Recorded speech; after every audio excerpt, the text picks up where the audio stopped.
मेरा नाम है हरिया, मैं काम करता हूँ बहुत बढ़िया, खाता हूँ खाना और रोज गाता हूँ गाना। अरे यार, आज तो बहुत देर हो गई। इस खतरनाक जंगल को देखकर तो मेरे हाथ पैर ठंडे हो गए हैं। अगर मैं वक्त पर गांव नहीं पहुंचा तो मालिक बहुत नाराज हो जाएंगे। तभी हरिया को एक आवाज सुनाई देती है। सुनिए हरु जी। अरे, ये आवाज किसने दी? तभी हरिया को सामने कुछ दूर एक औरत खड़ी दिखाई देती है। अरे भाई, ये औरत अकेली इतनी रात को इस जंगल में क्या कर रही है? चलकर पूछना पड़ेगा। फिर हरिया अपनी बैलगाड़ी उस औरत के सामने लाकर रोक देता है और उससे पूछता है। अरे सुनिए, आप इतनी रात को इस खतरनाक जंगल में अकेली क्या कर रही हैं? तभी वो औरत मीठी आवाज में कहती है, अरे हरु जी, आप आ गए। मैं कब से आपका इंतजार कर रही थी। वैसे तो यहाँ से काफी लोग गुजर चुके हैं, लेकिन मैं खास आपका इंतजार कर रही थी। अच्छा, तुम सच कह रही हो? मुझे तो यकीन नहीं हो रहा है। वो क्या है ना, आज तक किसी ने मुझसे इतने प्यार से बात नहीं की। हाँ हाँ हरु जी, मैं सच कह रही हूँ। अब देर मत करिए और जल्दी से मुझे मेरे घर तक छोड़ दीजिए। हाँ हाँ, कौन सी बड़ी बात है, अभी छोड़ देता हूँ। आप मेरे पीछे बैलगाड़ी में बैठ जाइए और मुझे रास्ता बताते चलिए। फिर वो औरत हरिया की बैलगाड़ी में बैठ जाती है और हरिया बैलगाड़ी हाँकता हुआ आगे चल पड़ता है। फिर उस औरत के बताए हुए रास्ते पर चलते चलते हरिया बैलगाड़ी लेकर एक काली गुफा के आगे आकर रुक जाता है। हरिया उस औरत से पूछता है, हाँ देवी जी, आपका घर कहाँ है? यहाँ तो एक गुफा के अलावा और कुछ नहीं है। तभी अचानक वो औरत हवा में उड़ने लगती है। देखते ही देखते उसका सुंदर रूप एक डरावनी चुड़ैल में बदल जाता है और वो जोर जोर से हंसती है। अरे तू तो एक नंबर का बेवकूफ निकला। तू तो बड़ी आसानी से मेरी बातों में आ गया। अरे मर गया रे, ये तो एक चुड़ैल है। हे भगवान बचा ले, ये तो बड़ी डरावनी दिखाई दे रही है। और फिर अगले ही पल हरिया की बैलगाड़ी में रखा सारा सामान हवा में उड़ता हुआ उस काली गुफा के अंदर चला जाता है और वो चुड़ैल भी उस गुफा के अंदर जाकर कहीं गायब हो जाती है। हरिया ये नजारा देख बुरी तरह घबरा और परेशान हो जाता है। अरे, ये चुड़ैल तो मेरा सारा सामान लेकर गुफा में गायब हो गई। अब क्या होगा? अगर मैं गांव खाली हाथ गया तो मालिक मेरी अच्छी खबर लेंगे। मेरी इस बात का कोई यकीन भी नहीं करेगा। फिर आखिर वही हुआ। हरिया के मालिक चंपक सेठ को हरिया की किसी भी बात पर रत्ती भर भी यकीन नहीं हुआ। चंपक सेठ को लगा हरिया झूठ बोल रहा है और उसने ही लालच में आकर सारा सामान हड़प कर लिया है। फिर हरिया को बेईमान समझकर चंपक सेठ उसे काम से निकाल देता है। अगले दिन अपनी दुकान में परेशान बैठा चंपक सेठ गुस्से में बड़बड़ाता है। अरे, दुकान में तो सामान बिल्कुल भी नहीं है।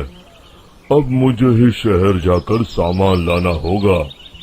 फिर वो अपनी बैलगाड़ी लेकर शहर चला जाता है।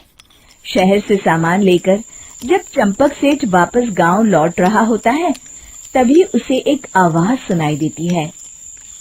चंपक जी, ओ चंपक जी। अरे, ये तो कोई मेरा नाम लेकर मुझे पुकार रहा है। फिर उस रास्ते में वही औरत खड़ी दिखाई देती है। फिर क्या था, हरिया की तरह चंपक सेठ भी उस औरत के पास अपनी बैलगाड़ी लेकर जाता है और वो भी उसकी चिकनी चुपड़ी बातों के मुंह जाल में फंस जाता है।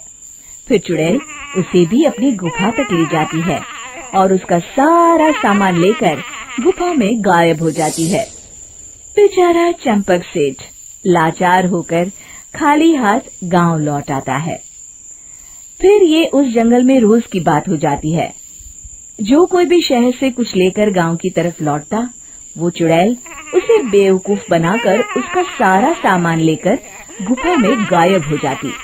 एक दिन हरिया एक लकड़हारे को उसी जंगल की तरफ जाते हुए देखता है। फिर हरिया उसे रोकते हुए कहता है, अरे भाई, क्यों अपनी मौत को दावत दे रहे हो? मेरी बात मानो, आगे जंगल में मत जाओ, वहाँ एक बड़ी भयानक चुड़ैल रहती है। लकड़हारा हरिया की बातों को नजरअंदाज करते हुए कहता है, अरे भाई, मुझे पहले ही बहुत देर हो चुकी है, मुझे जाने दो भाई। शाम तक लकड़ियाँ काट कर शहर के बाजार में बेचना है। तुम अपनी ये कहानी किसी फुर्सत में बैठे इंसान को सुनाओ, मैं तो चला। इतना कहकर लकड़हारा वहाँ से आगे जंगल की तरफ चला जाता है। फिर अगले दिन गांव के मुखिया के घर के बाहर बहुत सारे लोग जमा हो जाते हैं। तभी हाथ में कुल्हाड़ी लिए खड़ा लकड़हारा कहता है, अरे मुखिया जी, अब आप ही हमें बचाइए उस जंगल वाली चुड़ैल से। हमारा सारा काम तो शहर से ही होता है। अरे मुखिया जी, उस चुड़ैल की वजह से तो मैं पूरी तरह बर्बाद हो गया हूँ। हम सबको मिलकर उस चुड़ैल का कोई इलाज करना पड़ेगा। तभी भीड़ में खड़ा वीरा कहता है, आप लोग चिंता मत करिए, कल से वो चुड़ैल किसी को नहीं लूट पाएगी। मेरे पास एक बहुत अच्छी तरकीब है। तभी चंपक सेठ उसका मजाक उड़ाते हुए कहता है, अरे तेरा नाम वीरा है तो क्या हुआ? तूने अभी उस चुड़ैल को देखा नहीं है? जाकर अपना काम कर, बड़ा आया। तब मुखिया जी कहते हैं, नहीं चंपक सेठ, मुझे लगता है हमें इस लड़के को एक मौका देना चाहिए। फिर सभी गांव वाले मुखिया जी की बातों से सहमत हो जाते हैं और वीरा शाम को एक बैलगाड़ी में कुछ सामान लादकर उस जंगल की ओर चल देता है। वीरा, ओ वीरा, कहाँ जा रहा है? तभी वीरा मुड़ के देखता है, वही चुड़ैल एक औरत के रूप में खड़ी है।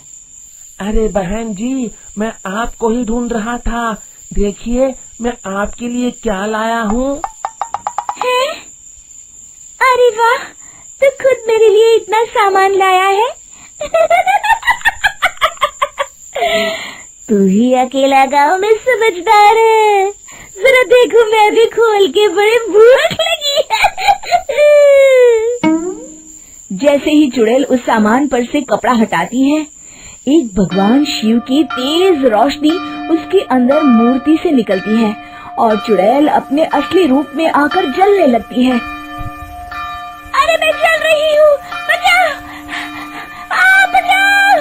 ओम नमः शिवाय, मर गई मैं! देखते ही देखते वो चुड़ैल राख के साथ उड़ जाती है और सभी गांव वाले भी वहां जाते हैं।